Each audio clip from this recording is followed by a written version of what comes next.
Hey, what's going on? It's your boy Mike over at the B Spot. Just up finishing up some paperwork and getting ready to go hit the sack. Had a long week this week, but it's been a blessing. Some things took place that just was amazing. Ended up at Home Depot. Everything I thought I needed didn't go right. Found a lady driver license in the parking lot. She just so happened to work in Home Depot.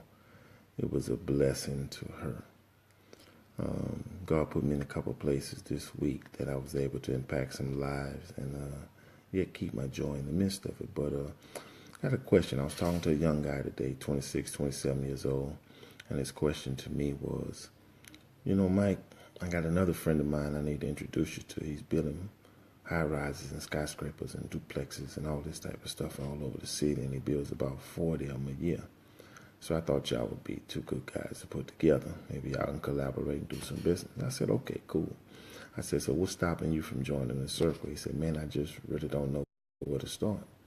I said, okay, well, I need to get a video together because this is a young guy, married, newlywed, has good credit, has good management skills, has finished college, already has his degree, and seeking some things. So here's some tips and the benefits to being a real estate investor. As you get older, as your kids are leaving home, you're going to lose some write-offs, and you're going to lose those things that you used to could write off. So owning real estate is a way that'll create tax breaks and different write-offs for you that you won't have as a W-2 employee. And it puts you in a different place because your life changes when you become a business owner or self-employed or an investor. That's the four different classes of people. You have the employees, you have the self-employed, you have the business owners, and then you have the investors. And the only way you can truly create freedom for yourself is learning how to get into the investor mode, because the investor mindset constantly focuses on making his money work so he doesn't have to work. So that's the benefit from being over in the investor circle. The investor has the biggest risk, but he also has the biggest gain. The employee, of course, works for someone. And the transition from there to going into the self-employed mode is a whole nother mindset, whole nother operation.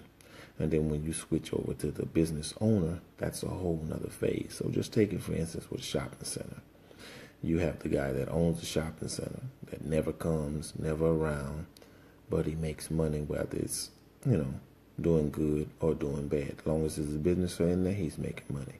Then you have the business owner that works in the shopping center. So he pays his dues. He's always putting in some work, trying to make sure that the business is flourishing and the business is going. And then you have self-employed people who run their own businesses in the shopping center. So, they're kind of, hands-on. They're always engaged in trying to make sure that the business is working. Then you have your regular W-2 employee that gets up and come and go as he please. But that's one thing. The second thing as a young investor is you need to understand your debt-to-income ratio. And the challenges that most families face, that I see myself personally, are that either the husband and the wife either live on 100% of their income, and they haven't mastered to learn beneath their means and live on one income so they can invest the second income, or live on about 70% of their income and operate on what I call the 70-10-10-10 principle. That's where they put up 10% for vacationing, they put up 10% for giving to whatever form of charities that may be, they put up 10% for just in case, and they learn to live on 70% of their income. I found out about that and learned that when I was hurt back at UPS, because workman comp only gave me 70% of my income. So if I was living on 70% of my income and workman comp gave me 70%, nothing about my life really changed, except for my vacation, my giving, and my hiccup money. But I would be able to maintain with all my regular bills. I wouldn't be stressed out worrying about getting back to work while I was yet injured. So really understanding that debt-to-income ratio is going to be a key factor for you, because if you and your spouse could learn to live on one income, that gives you a second income that you can invest. So just say you're making $100,000 a year, and you guys learn to live on 50. That's $50,000 a year you can invest into stocks, into mutual funds, into IRAs, into real estate, things of that nature. And in due time, those investments would grow so strong that it could retire one of the spouses. And if you guys keep working when the first spouse is able to retire, if you keep grinding and keep working at it, eventually you guys will be making enough money from your investments that both of you can retire at a young enough age and get to enjoy your family and enjoy time, because that's the true definition of understanding what this money does. Money is really a tool. And then fear, fear is another angle. We often are afraid of the unknown, but real estate has made more millionaires than pretty much anything I've touched or seen, because you're going to make money when you sleep. You're going to make money when you're on vacation. You're going to make money when you're sick. And if you get with the right realtor that has the right resources from contractors and helping you understand your market that you live in, and the property management companies that can manage all your properties for you, where you can become a silent investor and you can focus on doing your day job while the real estate company and the property management companies handles all of your investments for you. So in return, that'll continue to grow for you, and they'll eliminate all the headaches and the hiccups in the day-to-day run that comes with those properties. And then you have, they'll also help you reduce your risk and understanding everything and your values, your markets, contractors that you can trust, that you not trust. So, making sure you have a good realtor on your team that can help educate you along the process makes it a pretty good run for you. And then, understanding your buying power. We have more buying power than we've ever had. We have access to more money than our parents have ever had. We have access to way more money than our grandparents have ever had. We're living in houses and cars. We're driving cars. We're in communities that they never even dreamed about being in. Some of us are 2,000 square feet, 4,000 square feet. Some of us are even 5,000 square feet homes. And it's only 3, 4, maybe 5 of us in there. When our parents and grandparents was in 1,200 square feet, 1,000 square feet, and they had 6, 7, 8, 9, 10 kids in those same properties. So, I'm not saying you shouldn't have nice things, but you got to really understand your buying power. And when you release them dollars out of your hand, you got to actually be putting those dollars back to work so you don't have to go to work. Because money is really only a tool. And until you learn to use that money to go to work so you can stay home, you're actually going the wrong route if you say you want to become an investor, whether it's into stocks, mutual funds, bonds, real estate, whatever it may be. Nothing works like money.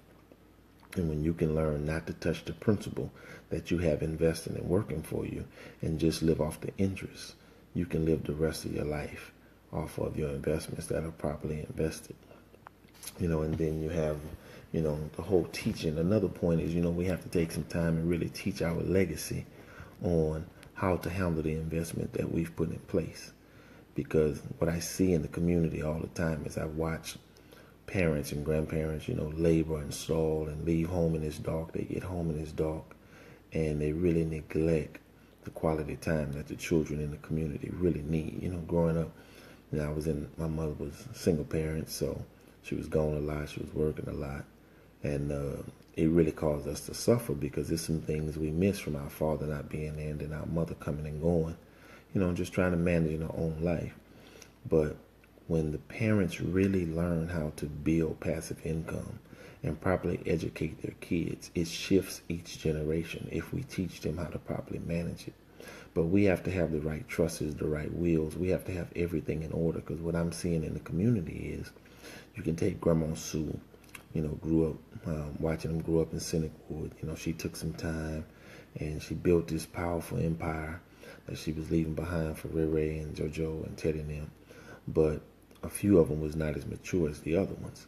So by her not having trust funds and things of that nature in place, leaving the property to all the kids, unfortunately, if they got back child support, if they got issues, if they got school loans, whatever they may be going through, when they become heirs to those properties, it also attaches to the properties.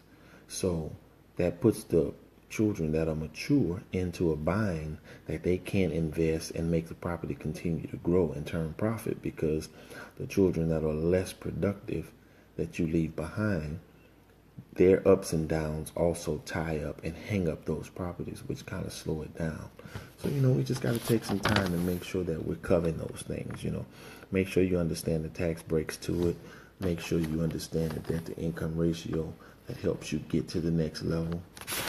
Make sure you got the proper people in place that can help you manage the fears and understand the obstacles that come with owning property or the market or stocks or dividends or whatever it is you may be investing into. Making sure you understand that time is your most valuable asset as an investor, because time is the only thing you can't buy. You can't replace it. You can't purchase it. And once it's gone, it's gone. You blink today, you're 20. You look around tomorrow, you're 35. Before you know it, you're 50. And all the time you've neglected your wife, your spouse, your kids, whatever it may be, in the process of building this empire is irreplaceable. You don't get it back. So you want to make sure that you're balancing this thing. And if you're going to grind quick, grind fast, put it to work so you can get out the game and sit back and enjoy the family. But when you find a husband and wife that have the same goals, have same dreams, the scripture often states that how can two walk together except they first agree. And if you want to get somewhere real fast, take two people with the same mindset, with the same goals and the same vision, and that thing will turn so fast, it'll blow your mind. Money is a tool. We got to learn to make it work so we can stop working, so we can enjoy life. There's a whole world out here for us to see. Blue sand, black sand, blue water, black water. It's just so much for us to see. But often we spend our whole life on the grind, working from sun up to sundown. And that same Lexus, BMW, whatever it may be that you denied the football game with your son that you didn't go to, 10 years from now it's in the junkyard. It's no longer outdated because it's no longer the right thing, or the right person hits you with no insurance.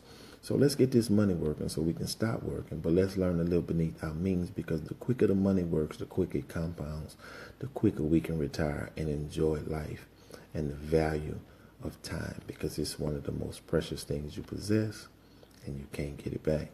This is your boy Mike at the B Spot. If you need any assistance in buying, selling, leasing, or remodeling, this investor game is serious and there's plenty of money to be made. I'm in a circle of guys making between $20,000 and about $130,000 a month. And it's mind-blowing because they've stretched my mind to another place and has really helped me, and just willing to share what I have with anybody that wants it, but it's going to require disciplined lifestyle. This is your boy Mike. If you're serious about investing, you're serious about growing, it starts one property at a time, one door at a time. But learning to live beneath your means is the key to true success, because money works when you don't. B Spot.